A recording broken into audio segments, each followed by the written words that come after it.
Et je vous prie de saluer votre voisin ainsi que votre voisine. Alléluia. Gloire à Dieu. Pour moi, être là ce matin, c'est un miracle. Amen. Avec la semaine que j'ai eue hier, c'est un miracle et c'est la grâce de Dieu. Aujourd'hui, nous allons commencer cette série d'enseignements que Dieu m'a mis à cœur dans ce grand thème, les faux raisonnements. Je parlerai des faux raisonnements africains. Tu peux dire ça à ton voisin, les faux raisonnements africains. Voisin de gauche, voisin de droite, celui de devant, celui de derrière, celui qui te sourit. Amen. Nous sommes debout, nous allons lire 3 passages de la Bible qui seront les passages clés de ces 30 matins. Jacques 1, verset 22. La Bible dit: mettez en pratique la parole et ne vous bornez pas à l'écouter, en vous trompant vous-même par des faux raisonnements. 2 Corinthiens 10, versets 3 à 5. Si nous marchons dans la chair, nous ne combattons pas selon la chair, car les armes avec lesquelles nous combattons ne sont pas charnelles, mais elles sont puissantes par la vertu de Dieu pour renverser des forteresses. Nous renversons les raisonnements et toute hauteur qui s'élève contre la connaissance de Dieu et nous amenons toute pensée captive à l'obéissance de Christ. Pour terminer, Romains 12, verset 2. Ne vous conformez pas au siècle présent, mais soyez transformés par le renouvellement de l'intelligence, afin que vous discerniez quelle est la volonté de Dieu, ce qui est bon, agréable et parfait. Prenez place, s'il vous plaît. Aujourd'hui, en venant, l'Esprit de Dieu m'a mis à cœur d'expliquer à certains comment nous sommes arrivés à avoir des 30 matins. Il y a des dizaines d'années, un jour, le Seigneur m'a dit d'organiser des conférences, des conventions le matin. En ce temps-là, les églises n'organisaient pas les programmes le matin. C'était plus le culte matinal simple. Et j'ai dit, Dieu, ça c'est un échec. Si tu me dis d'organiser des conventions le matin, et encore il m'a demandé que ce soit pendant le mois d'août, quand il fait très froid, le quinoa n'aime pas le froid, il préfère dormir. J'ai dit, là vraiment c'est un échec assuré. Et Dieu m'a dit, tu le fais. Et il m'a dit, ce sera le rendez-vous des amoureux. Et j'ai obéi et je m'attendais vraiment à un échec. Ce jour-là, je vais à l'église et j'étais étonné. La salle était pleine. Et c'est comme ça que, année après année, les 30 matins sont devenus l'un des plus grands. Pendant un temps, c'était le plus grand programme de l'église Compassion avant Alpha et Équilibre. Et ça bénit cette église. La plupart des grandes choses qui ont été faites dans cette église ont été faites pendant les 30 matins. Tu es dans un programme divin. Ce n'est pas un programme d'un homme, ce n'est pas moi qui ai vu dans une église, on fait, puis je fais ou non. Vraiment, le Seigneur m'avait parlé et j'avais obéi. Et aujourd'hui, vraiment, je ne regrette pas. Et je vous assure, Dieu va vous bénir pendant ces 30 jours. Vos vies seront bouleversées par la parole, par l'onction, par les cantiques, par les chants. Et je demande à chacun de vous d'apporter 10 requêtes, des choses que tu crois que Dieu peut faire. Nous allons commencer à les déposer dans les paniers. Nous prierons tous les jours et vous vivrez des exaucements. Alléluia. Parlons de la parole du Seigneur. J'aimerais un peu expliquer les faux raisonnements. Ensuite, je vais seulement parler de 4 manifestations des faux raisonnements africains. Lorsque nous lisons Jacques 1, verset 22, 2 Corinthiens 10, verset 3 à 5 et Romains 12, verset 2, nous remarquons que les faux raisonnements empêchent notre transformation. Les faux raisonnements empêchent le renouvellement de l'intelligence qui amène le succès. C'est-à-dire que lorsque la parole de Dieu opère, l'évangile opère, il y a un ennemi de l'évangile, un ennemi de la parole de Dieu, c'est la manière de réfléchir. Vous savez, nous avons toujours été amenés à penser que nos ennemis sont les démons. Et nous sommes très concentrés sur les démons. Ah, les démons me combattent et tout le reste. Mais sachez, mes frères et sœurs, qu'au-delà des démons, il y a un ennemi dans ta vie. C'est ta manière de penser et ta manière de réfléchir. Pendant que je prêche là, si tu es quelqu'un qui ne réfléchit pas bien, cette parole ne va pas te bénir. Mais si tu réfléchis bien, cette parole te bénira. Vous savez, lorsque nous raisonnons, qu'est-ce que nous faisons? Nous faisons sortir des pensées. Et sachez que la pensée est plus puissante que l'action. Alors pendant que tu réfléchis, ce sont des pensées qui circulent dans ton cerveau, dans ton âme, et qui peuvent accueillir l'évangile ou qui peuvent s'y opposer. C'est pourquoi lorsque quelqu'un est déjà dans une certaine culture de discipline, mettons, lorsque l'évangile vient lui prêcher la discipline, facilement, il accepte la discipline de l'évangile parce que déjà, sa manière de penser est une pensée de discipline. Lorsque quelqu'un est déjà propre et l'évangile vient lui dire qu'un chrétien doit être propre, ce sera très facile pour lui d'être propre parce que déjà son système de pensée est un système de propreté. Lorsque quelqu'un déjà est un travailleur, il sait qu'il faut travailler dans la vie et l'évangile vient lui dire que celui qui ne travaille pas ne mange pas, il va facilement croire. Mais si on l'a éduqué qu'il faut être paresseux, si on l'a éduqué qu'il faut être sale, si on l'a éduqué qu'il faut tout le temps contredire et contredire, chaque fois qu'il se tiendra face à la parole de Dieu, il aura des pensées contre la parole. C'est pourquoi tu dois faire la lecture de l'éducation que tu as reçue, de l'instruction que tu as reçue. Quelqu'un qui était instruit comme un athée, on lui a dit que ce que tu ne vois pas n'existe pas. Il faut que tu voies pour que tu croies. Lorsqu'il va venir dans l'évangile, et l'évangile prêche la foi, il faut croire. Dieu peut guérir les morts, les malades, Dieu peut rester les morts, le ciel existe, l'enfer existe. Il n'a jamais vu, il va dire, mais non. C'est ainsi, frères, sœurs, que Satan travaille à t'aider à bâtir des forteresses qui vont s'opposer à la pensée de Dieu, parce que lorsque Dieu veut diriger la vie d'un homme, c'est au travers de la pensée. Vous savez, quand je prêche, qu'est-ce que je fais? J'envoie des pensées dans vos pensées, afin de contrôler vos pensées. Alors certaines pensées se soumettent et d'autres ne se soumettent pas. C'est quand tu vois quelqu'un se convertir, celui-ci grandit plus vite et l'autre ne grandit pas. C'est que lorsqu'on prêche la parole, celui qui grandit accepte que ses pensées soient changées, transformées et se soumet à la pensée de Dieu, mais l'autre résiste et contrecarre toute pensée pendant qu'il est assis et après des années, il demeure la même personne. C'est pourquoi Paul combattait sérieusement les raisonnements, sérieusement les pensées, parce qu'il savait que l'évangile est une pensée, la saine doctrine est une pensée. Et s'il y a des pensées contre la saine doctrine, les hommes ne seront pas des chrétiens. Devenir chrétien, mon frère, c'est aussi soumettre ta pensée à la pensée de Dieu. Soumettre ta réflexion à la réflexion de Dieu. Soumettre ton raisonnement au raisonnement de Dieu. Ainsi, lorsque tu as des faux raisonnements, tu as des forteresses en toi, ta transformation sera lente, ton renouvellement de l'intelligence sera lent, alors que c'est par le renouvellement de l'intelligence que nous sommes transformés pour devenir parfaits. Ainsi, frères, les faux raisonnements doivent être renversés, pas tolérés ni comprises. Et vraiment, c'est quelque chose que je suis en train de comprendre de plus en plus, c'est que lorsqu'on prêche, il faut attaquer les raisonnements. Si tu prêches, tu n'attaques pas les raisonnements. Tu auras des gens qui chantent et qui dansent à l'église, mais lorsqu'ils sortent, ils se comportent comme les païens, ils demeurent dans leur culture, leur manière de vivre, d'être. Nous, on nous a éduqués comme ça, dans notre pays c'est comme ça, chez nous c'est comme ça, tu vas voir quelqu'un qui peut prier, danser, mais lorsqu'il a un problème, il va chez le féticheur. Pourquoi? Parce que dans sa culture, on consulte les féticheurs. Il peut chanter, danser, mais il est toujours polygame, parce que dans sa culture, la polygame est normale. Étant des serviteurs de Dieu, mes frères, nous ne sommes pas seulement là pour vous amener à dire Amen, gloire à Dieu.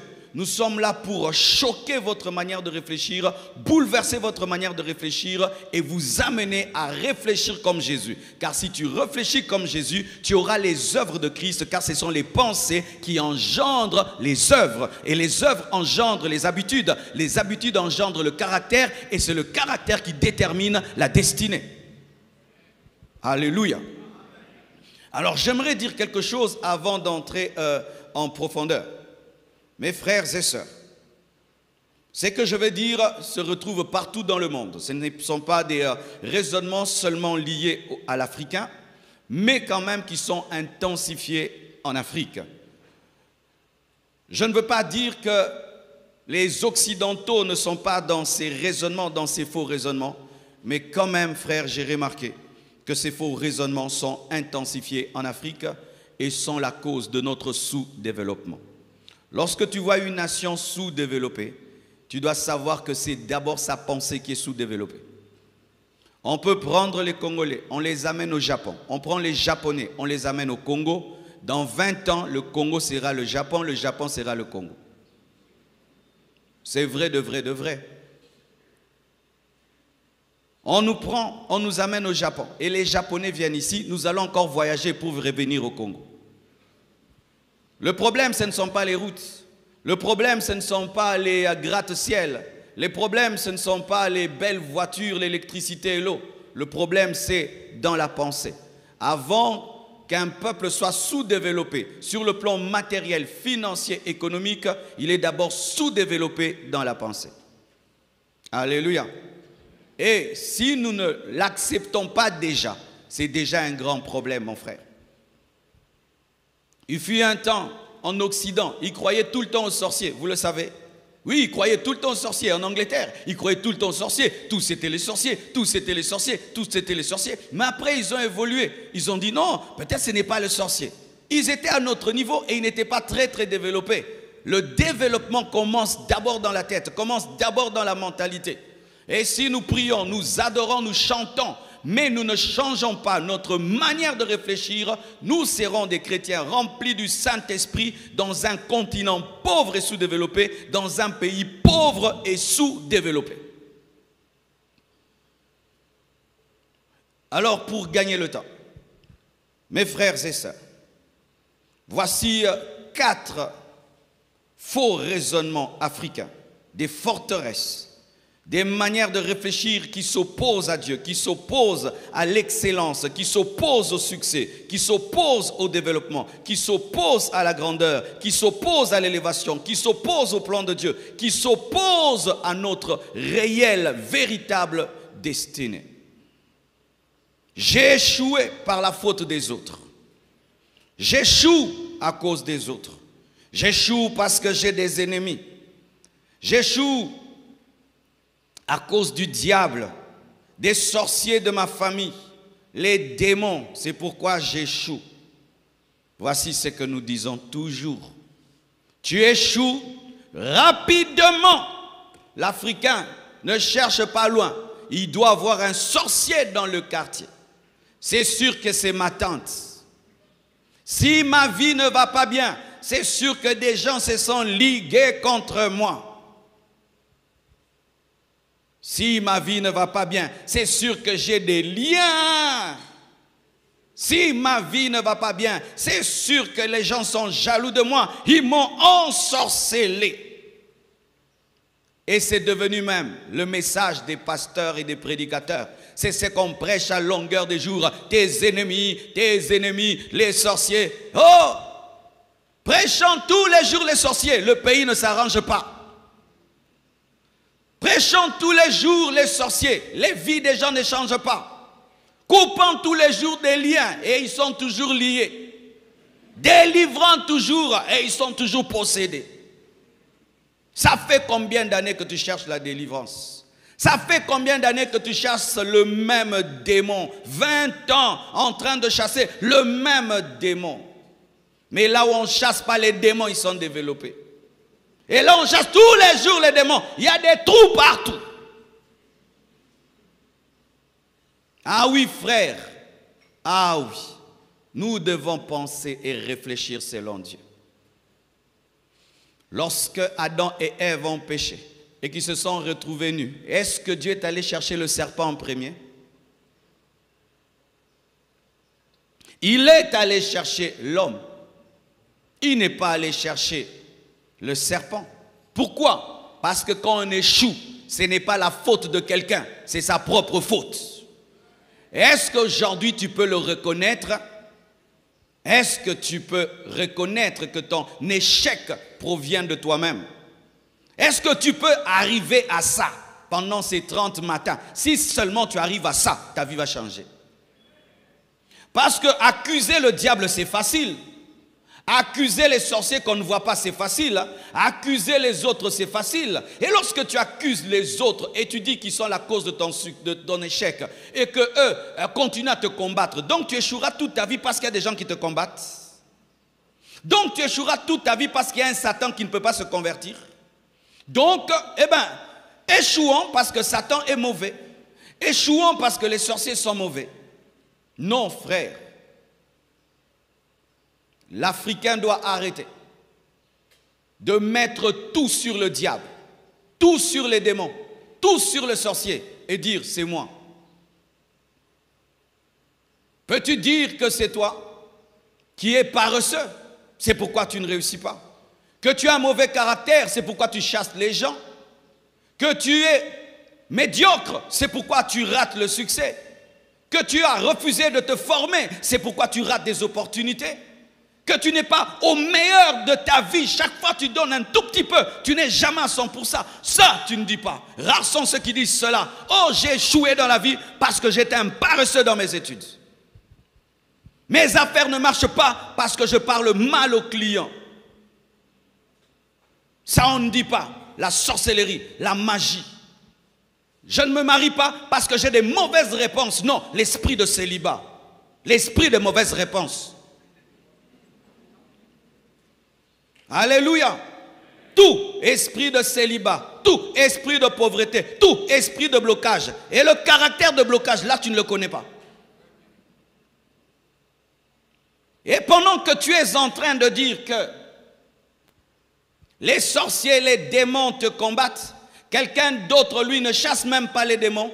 Il travaille dur et il travaille dur et il réussit et il perce. Quand tu viens lui poser des questions, quel est le secret de ton succès? Il ne te dit pas qu'il a chassé un démon. Il te dit que quand j'étudiais, j'étais très assidu. Quand je travaille, je suis très assidu et je respecte mes clients. Je leur donne le meilleur de moi-même et je suis devenu millionnaire. Ah, ça doit être la magie encore.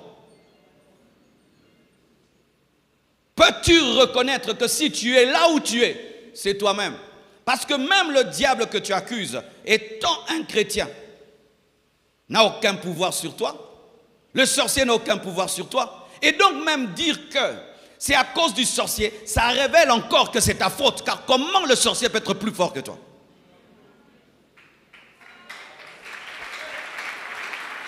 Oh, c'est notre oncle qui nous empêche de nous marier. C'est encore ta faute. Comment toi, un chrétien, tu peux être sous un oncle qui t'empêche de te marier? Frère, ce n'est pas l'oncle. Frère, ce n'est pas le sorcier. C'est toi-même. Tout, c'est le diable. La rivière déborde, c'est l'esprit des sirènes qui vient nous combattre. Il y a des trous, esprit d'hippopotame. Oui, une dame un jour est venue me voir. Devant chez moi, il y avait des trous. Elle me dit ceci: pasteur, pasteur, j'ai vu en vision devant chez toi, il y a un hippopotame spirituel qui chaque nuit est en train de creuser. Il faut que tu pries, il y a des combats sur l'avenue. J'ai rigolé. Quelque temps après, les Chinois sont passés par là, ils ont remblé, c'est remblé jusqu'à aujourd'hui. Ils n'avaient pas prié, il n'y avait pas d'hippopotame, il y avait de la médiocrité. Alléluia. Oh, il y a l'esprit de mort dans le quartier. Non, il y a trop de moustiques dans le quartier. Ah, ça on ne dit pas. On ne dit pas ça, qu'il y a trop de moustiques dans le quartier. Tout, c'est l'esprit de mort. Et quand dans un quartier, les gens meurent et meurent, vous voyez l'esprit de mort, vous n'allez pas regarder vos caniveaux. Vous n'allez pas curer les caniveaux. Vous n'allez pas regarder quelle nourriture vous mangez, quel genre d'eau vous buvez. Vous allez tout mettre sur le diable. Et pendant que vous mettez tout sur le diable, les autres sont en train d'arranger leurs caniveaux. Ils sont en train de chasser les moustiques et il y a peu de morts. Tout c'est le diable, tout c'est les démons. Ce quartier-ci, il y a la sorcellerie du quartier. Mais regarde dans ce quartier-là, il y a trop de paresseux. Ils passent tout le temps à causer, à jouer aux dames, à papoter. Peux-tu dire que tu en es là? C'est toi-même. Tu as lu combien de livres depuis le début de l'année? L'esprit de non-lecture, hein? Tu as lu combien de livres depuis le début de l'année? C'est encore Satan qui fermait les livres. C'est encore Satan. Tu as regardé combien de documentaires qui pouvaient élever ton niveau intellectuel depuis le début de l'année? Un documentaire d'1 heure. L'esprit de non-documentation, hein? Mais tu as regardé combien de TikTok qui faisaient des blagues? 10 millions. Et tu vois, tu es très blagueur maintenant. C'est toujours la faute de l'autre. Si j'échoue à l'école, c'est la faute de l'autre. Et même, tu es dans une entreprise et tu as un poste et puis on met quelqu'un d'autre à ta place. Il m'a combattu, mais il est meilleur que toi. Qu'est-ce qu'on va faire? Il est meilleur que toi, il se donne mieux que toi, il respecte le chef plus que toi, il obéit mieux que toi. Et si on lui donne ta place, non, il m'a combattu, c'est la sorcellerie. Mais tu ne vas pas dire, depuis toutes ces années que j'ai dans cette entreprise, c'est ma faute, je ne comprenais pas la vision, je ne saisissais pas l'esprit du chef, c'est ma faute pour que tu puisses te corriger. Non, c'est lui, il t'a ensorcelé. Pour faire cela, vous devez... Genèse 3, verset 11 à 13 nous dit, et l'Éternel Dieu dit, Pour faire cela, vous devez désactiver le mode avion. Sorry, ça c'est Siri. Genèse 3, verset 11 à 13, et l'Éternel Dieu dit, qui t'a appris que tu es nu? Est-ce que tu as mangé de l'arbre dont je t'avais défendu de manger? L'homme répondit, la femme que tu as mise auprès de moi m'a donné de l'arbre, et j'en ai mangé. Et l'Éternel Dieu dit à la femme, pourquoi as-tu fait cela? La femme répondit, le serpent m'a séduite et j'en ai mangé. Vous voyez, personne n'a tort. Vous savez, dans cette histoire, il y a un qui était plus spirituel que tous, le serpent. Lui n'a jamais rien dit. Dieu vient auprès de l'homme. Pourquoi tu as mangé? C'est la femme que tu as mise à côté de moi. Tu sais, c'est dire quoi? C'est ta faute. Et il y a des gens comme ça. Pourquoi tu as échoué? C'est la faute de Dieu. Oui, pourquoi tu as échoué? Mais c'est la faute de Dieu. Pourquoi il m'a créé au Congo, hein, avec un tel pays, pourquoi Dieu m'a créé dans telle famille? C'est ce que Adam a dit à Dieu. C'est ta faute. J'étais tout seul, j'allais bien. Quand tu m'as donné cette femme sans permission, regarde maintenant ce qui m'est arrivé. C'est pourquoi depuis que l'homme a dit ça, nous choisissons avec Dieu maintenant. Alléluia. Frère, et quand on arrive chez Ève, pourquoi tu as mangé? Au lieu de dire c'est ma faute, j'ai convoité. Non, c'est le serpent. Et Dieu ne pose même pas la question au serpent. Frère, sœur, est-ce que Adam avait raison? Qu'est-ce que Adam devait dire? Pourquoi tu as mangé? Seigneur, j'ai désobéi. J'ai désobéi. Je n'ai pas obéi à ta parole. Pardonne-moi. Ève, pourquoi tu as mangé? Je me suis laissé séduire. Vraiment, pardonne-moi. Mais non, c'est l'autre, c'est le serpent, c'est ma femme. Et c'est ça ton problème. Tu trouves toujours un bouc émissaire. Et c'est ça le problème de l'Afrique. On trouve toujours un bouc émissaire. Pourquoi on n'est pas développé? C'est tel pays qui nous combat. Pourquoi on n'est pas développé? C'est la communauté internationale. Est-ce qu'ils viennent comme ça? Ils viennent au travers de nos propres frères. Alléluia. Frères, sœurs, arrêtons d'accuser toujours les autres. Arrêtons d'accuser toujours les autres. Frère, arrête d'accuser les autres. Des fois, et souvent même, ta transformation change. Parce que Dieu, avant de te transformer, t'amène d'abord à reconnaître que c'est toi qui es la cause de ton manque de succès et de ton échec. Et tu vas faire 10 ans, tu ne fais qu'accuser les autres. Et 10 ans, Dieu cherche à te montrer que c'est toi. Là, si je prêche mal, je vais dire quoi? Les démons m'ont combattu pendant que je prêchais. Ah, vraiment, ils ont tenu le micro à ma place. Mais si je prêche mal, et puis je dis, j'ai mal prêché, je veux regarder la vidéo, je corrige, j'ajoute, et demain je prêche mieux. Mais ceux qui disent toujours, les démons m'ont combattu, il y a la sorcellerie dans cette église, eh bien tu prêcheras toujours mal, parce qu'il y aura toujours des sorciers.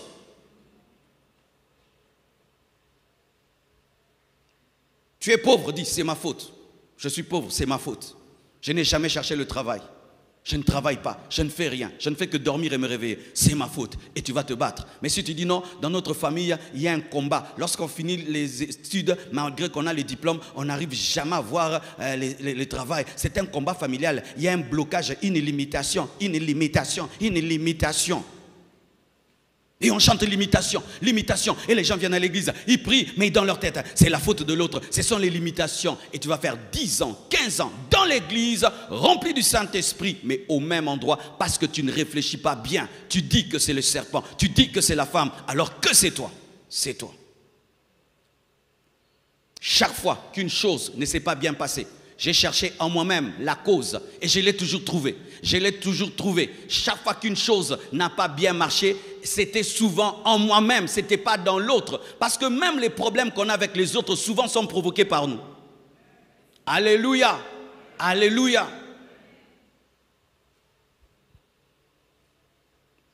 Et pire, c'est quand un sorcier reconnaît qu'il est sorcier et c'est fini. Quand quelqu'un dit seulement dans la famille, j'ai la sorcellerie. Aïe, aïe, aïe, aïe, aïe.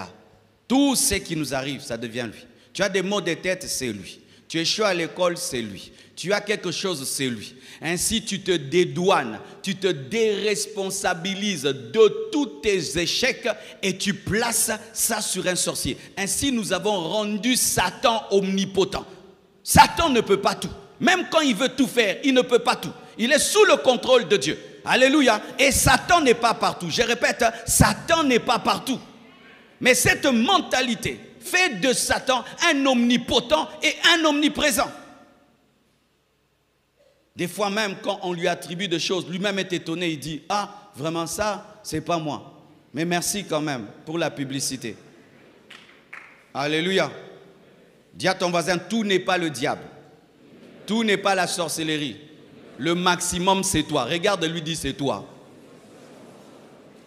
Alléluia. Acclame le Seigneur.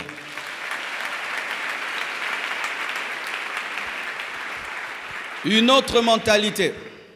Si je ne l'aurai pas, alors personne ne l'aura. En lingala tozang en obiso tout.